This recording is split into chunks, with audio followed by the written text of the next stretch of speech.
De retour dans l'Africa Newsroom pour la deuxième partie. Une invitée nous a rejoint, Esther Fotsé. Vous êtes fondatrice de Plan You Go. Bienvenue. Merci, tout à fait. Et nous sommes toujours en compagnie de Augustin Nibizi, consultant sur le développement du tourisme. Tout de suite, le dossier du jour.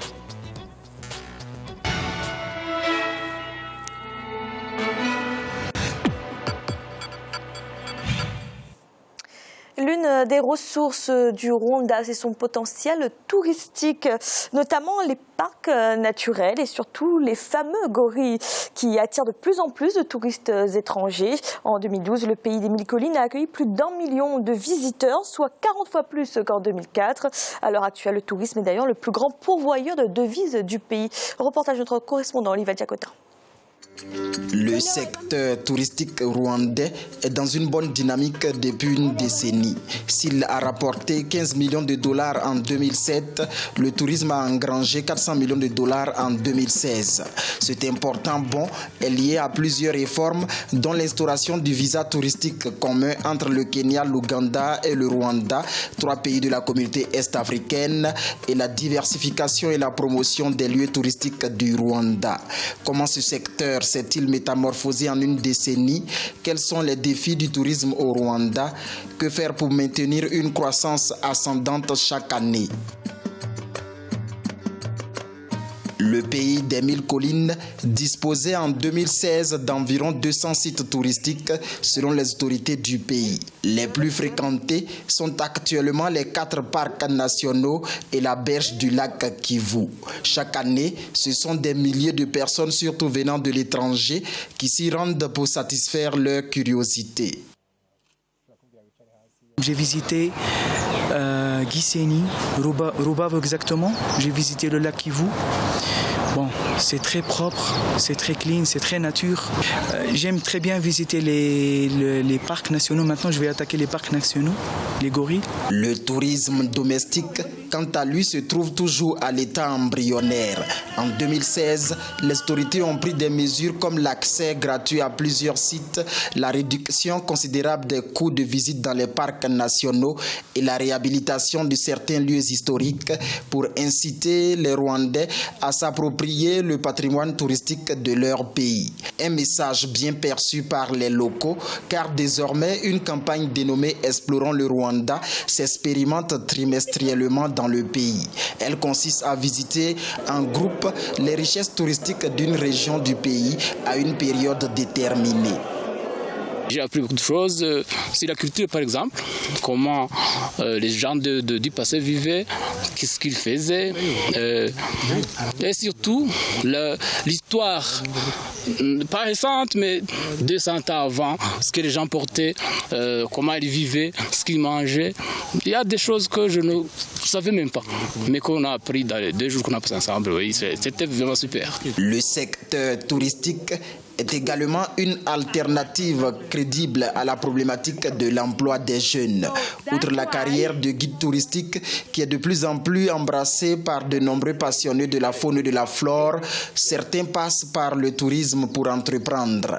C'est le cas d'Olivier Nsenjimana, un jeune de 33 ans qui se consacre depuis 2014 à la conservation des grues couronnées, une espèce en voie de disparition au Rwanda. La collaboration avec les populations se passe bien depuis le début de ce projet pour sauver les grues couronnées. On a surtout opté pour des émissions interactives sur les médias pour mieux faire passer notre message. Les gens réagissent dans le bon sens, surtout ceux qui possèdent ces oiseaux dans leur domicile. Nous avons collecté 216 grues couronnées et je pense que l'opération connaît de plus en plus de succès.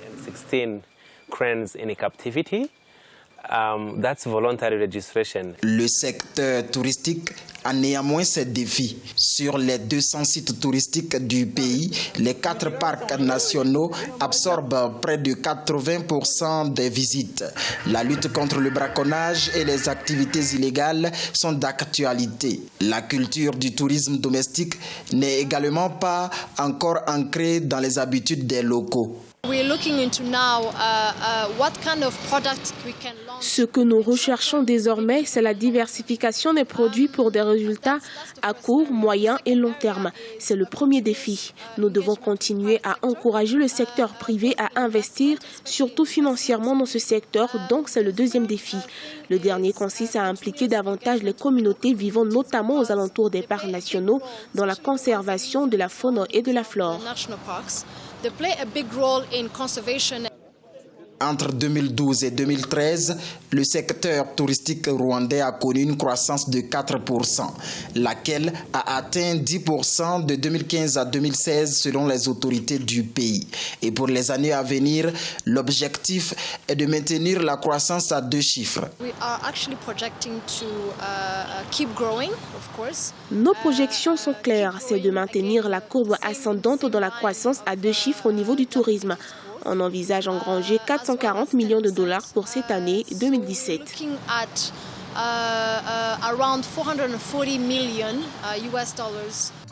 Le Rwanda est devenu une destination prisée à l'international ces dernières années grâce surtout à la sécurité et à la stabilité politique.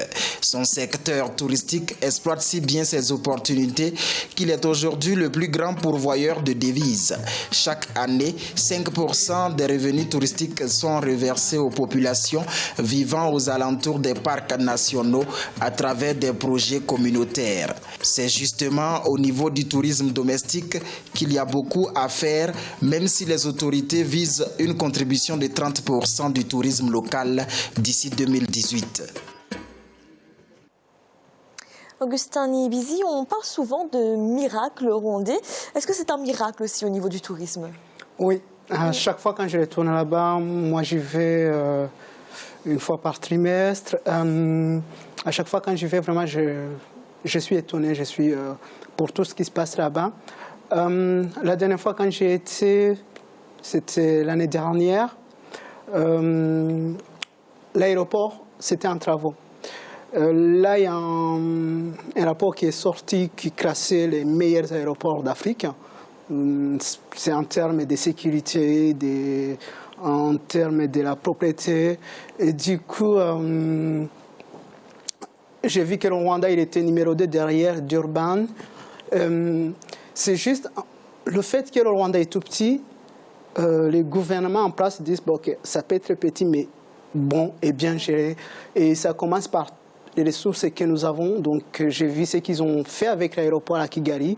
Aujourd'hui aussi, quand on voit ce qui se passe avec la compagnie nationale qui veut vraiment concurrencer les autres compagnies aériennes, tout ça c'est toujours visé sur le tourisme parce que avec la compagnie aérienne, ça amène les touristes. Avec l'aéroport, c'est le premier endroit là où on met le pied. Et tout ça, en fait, ça reste dans les mémoires des touristes. C'est une fois qu'un touriste rentre chez lui, ils disent « Waouh, j'ai visité ce pays, il faut juste y aller, vous allez voir ce qui va se passer. » Esther, c'est comment vous évaluez le potentiel touristique du Rwanda? Alors, en fait, c'est un pays qui est vraiment riche en termes de paysages. Le Rwanda a su très vite rebondir malgré son histoire. Et aujourd'hui, 20 ans après ce que nous connaissons comme événement, c'est un pays qui a réussi à relever un véritable défi, à redorer son image, que ce soit sur la scène africaine ou internationale. Et aujourd'hui, nous avons des touristes qui viennent et même tout simplement le tourisme national déjà par rapport aux autres pays africains est véritablement élevé. Vu qu'aujourd'hui, il y a pas mal de déplacements aussi dans le pays, autant de personnes qui arrivent de l'extérieur. Donc, c'est un véritable exploit pour ce pays en si peu de temps. Alors oui, Augustin Niyibizi, on l'a dit, en 10 ans, les arrivées ont été multipliées par 40. C'est énorme. À quoi est due cette progression fulgurante? C'est-à-dire qu'en fait, le Rwanda a une vision dans chaque domaine. Par exemple, si la vision sur ce qui concerne le secteur du tourisme, depuis les années 2000, on a une vision sur 2020. En ce qui concerne, par exemple, le tourisme, on visait, en 2020, il faut que le secteur du tourisme apporte 25% du budget. C'est quelque chose, quand on annonçait ça dans les années 2000, on se disait, mais ça relève du miracle, parce que dans les années 2000, donc, le tourisme les touristes, il n'y en avait pas. Aujourd'hui, quand on regarde les chaînes internationales comme Marriott, comme l'Addison, ou même le plus grand centre, c'est en anglais Convention Center, centre de conférence, qui est en Afrique de l'Est, où quand on regarde les conférences qui se passent, la dernière fois on a vu les sommets de l'Union africaine, là récemment on vient d'avoir les sommets sur les aviations, sur l'hôtellerie. Donc c'est quand même un tourisme, on peut le dire, un tourisme d'affaires, un tourisme haut de gamme. Oui, oui, parce que le tourisme d'affaires, en 2014, c'était aux alentours des 40 millions, ce que ça a apporté donc dans le recette du tourisme. Et en 2017, cette année, on vise 150. Donc, parce que le tourisme au Rwanda, c'est extrêmement cher. Comme je vous ai dit, il y a un an, j'étais au Rwanda. Là, j'ai retourné il y a une semaine avec un ami canadien. Et du coup, on a visité tous les des parcs. Le parc à Kagera et le parc des Volcanopark. Et moi, en tant que Rwandais, avant, je n'avais jamais joué le touriste dans mon propre pays. Ouais. Et du coup, là, étant donné que j'étais avec un ami, je lui ai dit, OK, on va faire l'aventure, on va visiter, on avait 7 jours. Ne serait-ce que le billet d'entrée pour la Kagera, qui est le moins cher. Là, on est aux alentours des $40 pour un Canadien. Ah, donc vous estimez que la destination Rwanda n'est pas onéreuse? C'est trop cher. Ah, c'est trop cher, c'est trop cher. Parce que à Kagera, pour la visiter, il faut une voiture. Pour entrer dans la Kagera, la voiture, on paye $30. Quelqu'un qui n'est pas rwandais, c'est $40. Il faut payer le guide $40. Et du coup, la facture monte. Et le parc pour les gorilles, et là, on ne peut même pas parler parce que là, le billet d'entrée, c'est $750. Et quand on est jeune, quand on dit que, par exemple, une journée, on va payer $750, c'est là où vraiment...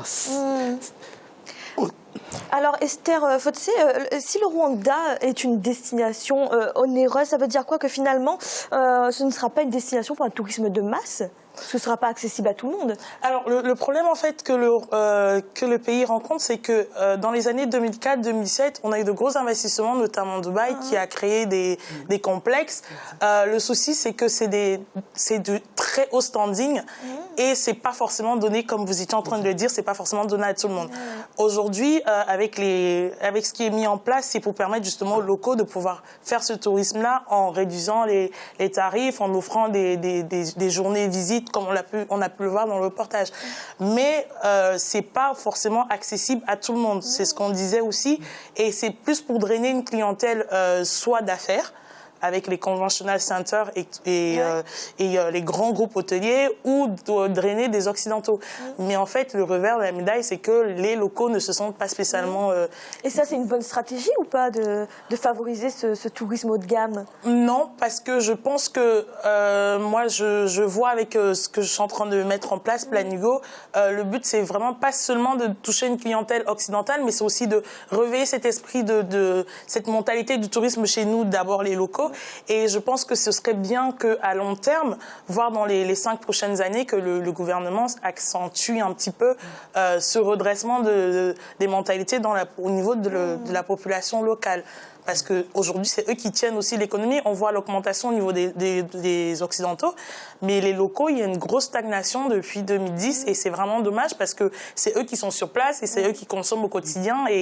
Mais pour eux, c'est trop cher. Ce serait bien de pouvoir... mais vu que les investissements sont énormes et que ce sont des grands groupes qui viennent, Dubaï, comme je le disais tout à l'heure, qui viennent faire de gros investissements, il faut les rentabiliser.